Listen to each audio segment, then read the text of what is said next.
No vídeo anterior, nós vimos uma batalha 24 horas por dia entre a saliva e as bactérias nojentas que ficam nos nossos dentes. Mas nem todas as bactérias são nojentas. Muitas delas, por sinal, ajudam a produzir nutrientes novos ao longo da nossa digestão. Então, dá o like aqui embaixo e confere aqui em cima o vídeo anterior para você ficar por dentro das informações sobre o início da digestão. E aí volta para cá para que a gente continue essa digestão. Vem comigo! As bactérias estão em praticamente todos os lugares da nossa digestão. Inclusive a boca que eu falei no vídeo passado não é feita só de bactérias nojentas. Existem várias outras espécies de bactérias na boca que inclusive ajudam a combater as bactérias ruins. Mas agora então vamos voltar para o estômago, que é onde nós paramos no vídeo anterior. Quando o bolo alimentar desce pelo esôfago e se aproxima do estômago, as bactérias que estavam na boca acompanham esse bolo alimentar junto e se aproximam cada vez mais de um estômago muito animado para receber esses nutrientes. Mas as bactérias não estão lá muito animadas naquele bolo alimentar. Na verdade, elas estão mais para os bonecos chegando perto do incinerador do Toy Story.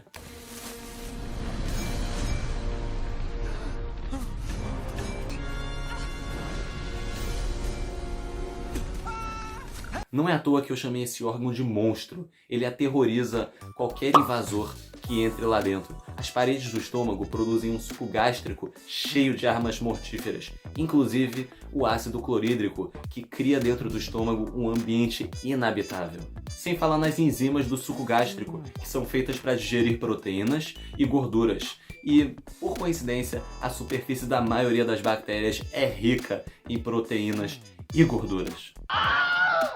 Mas, por incrível que pareça, existem sobreviventes, como é o caso da Helicobacter pylori, que é uma espécie de bactéria que pode causar doença nas paredes do estômago. Mas estudos modernos têm detectado novas espécies de bactérias dentro do estômago, sem muito sucesso em entender qual é a função delas. Inclusive, alguns cientistas acreditam que podem ser simplesmente bactérias inativadas dentro do estômago pelo ambiente mortífero dele. Para vocês terem uma noção, o suco gástrico é tão pesado que ele corrói as paredes do próprio estômago e por isso ele fica produzindo muco na superfície interna que fica constantemente sendo degradado e lutando contra a força do suco gástrico. O estômago, além de digerir o alimento, além de lutar constantemente contra si mesmo nas suas paredes, também é capaz de esmagar as partículas que vieram do bolo alimentar com contrações do próprio músculo dele mesmo. Depois de algumas horas sendo processada, a comida dentro do estômago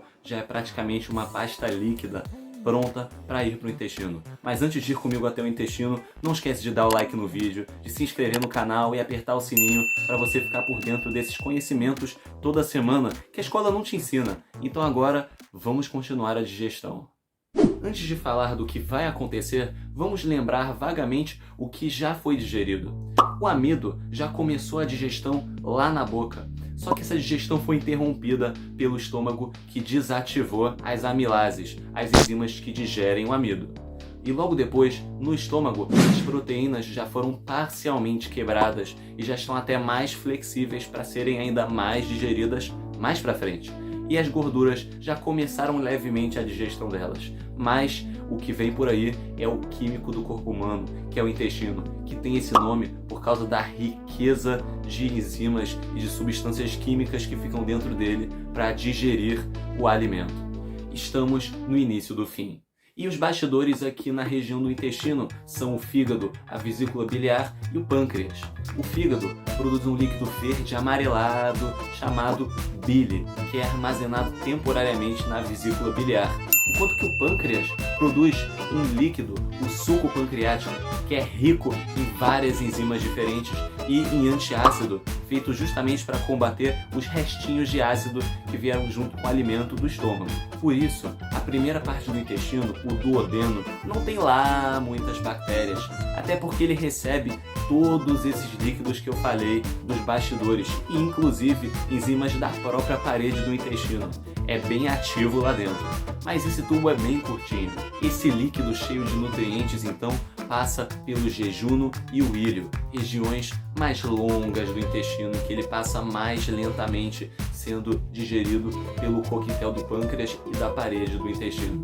A bile, que é liberada pela vesícula biliar, é uma mistura de sais e ácidos que entram em contato com as gorduras e ajudam a separar elas para que as enzimas lá do pâncreas consigam fazer um trabalho bem melhor na digestão desses nutrientes. Inclusive, muitas bactérias dentro do intestino delgado, pelo menos aquelas que sobreviveram ainda, atuam fazendo reações químicas com esses ácidos biliares, produzindo maior diversidade deles. Interessante isso aí, né? Algumas outras bactérias do intestino delgado já começam a produzir vitamina K para o nosso corpo já absorver nesse intestino. E depois de horas sendo digerido no intestino delgado, o alimento entra no intestino grosso. Fim da linha. Lá, a população de bactérias é muito maior do que qualquer outra parte do sistema digestivo. Existem inclusive diferenças bem marcantes entre as bactérias de cada intestino. As bactérias do intestino delgado têm várias enzimas específicas para produzir energia a partir de carboidratos, como a glicose, enquanto que as do intestino grosso têm outros meios de conseguir energia. Essa diferença acontece porque a digestão da maioria dos nutrientes, como as proteínas, as gorduras e os carboidratos, já acabou no próprio intestino delgado. Então, as bactérias de lá ainda conseguem aproveitar os carboidratos. Só que, lá no próprio intestino delgado, acontece a absorção desses nutrientes pelas projeções na parede do tubo, que são os vilos, que então levam eles pela corrente sanguínea ou pela corrente linfática para todo o corpo, prontos para uso. Então, o que sobra exatamente para o intestino grosso? Bem, vamos ver. O líquido já digerido do intestino delgado entra no intestino grosso com alguns restos ainda de nutrientes que o corpo não aproveita, algumas vitaminas, alguns sais, restos de enzimas que fizeram a digestão lá atrás e algumas bactérias do intestino delgado. Agora o ritmo fica bem mais lento. O trânsito no intestino grosso pode durar dezenas de horas e nesse meio tempo a água em excesso, os sais e as vitaminas que sobraram vão sendo absorvidos na parede do intestino grosso. E por falar em vitaminas, eu devo avisar, nós estamos no zoológico de bactérias do corpo humano. A microbiota do intestino grosso é enorme e faz muita diferença em vários processos do organismo, inclusive na produção de nutrientes novos, como a vitamina K, que já era produzida por algumas bactérias do intestino delgado, mas também vitaminas do complexo B para serem absorvidas pelo corpo. A microbiota intestinal, inclusive, é muito estudada hoje em dia, porque os cientistas perceberam que ela é muito importante para coisas que vão além da digestão, inclusive na produção de precursores de hormônios, como a adrenalina, a serotonina e até a melatonina. Inclusive, fica a nossa responsabilidade de manter uma população intestinal bem equilibrada. A nossa dieta pode fazer muita diferença.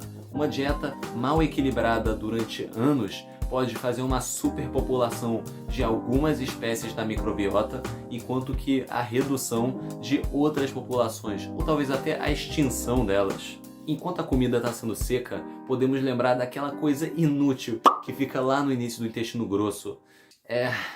Na verdade, o apêndice até tem algumas funções no corpo humano, como manter células imunes, e antigamente, lá há milhares de anos atrás, ele ajudava a quebrar as fibras dos alimentos. Mas acredita em mim, não vale a pena. Quando aquilo ali inflama e causa apendicite, é uma dor absurda no abdômen, e para resolver isso, só com uma cirurgia. E o paciente nem se prejudica com a ausência desse apêndice depois da cirurgia.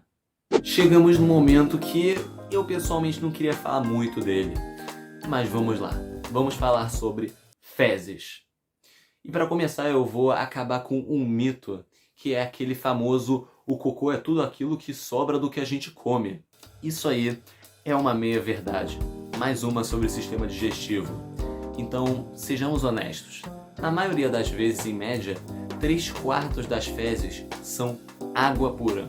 Do que sobra, um pouco menos da metade é feita de bactérias, vivas ou mortas. E aí sim, esse restinho que sobrou da nossa estatística é o que o seu corpo não absorveu, que acabou sobrando nas fezes. E curiosamente, existem partículas de plástico nas fezes que acontecem quando nós bebemos ou comemos de recipientes que também são feitos de plástico. Hoje em dia, os pesquisadores ainda não têm muita ideia das consequências para o nosso corpo da presença do plástico nas fezes. Então, mais estudos vão ser necessários para descobrir isso no futuro. Deem uma olhada nos vídeos aqui em cima e eu espero que vocês tenham gostado desse. Eu encontro vocês neles. Fui!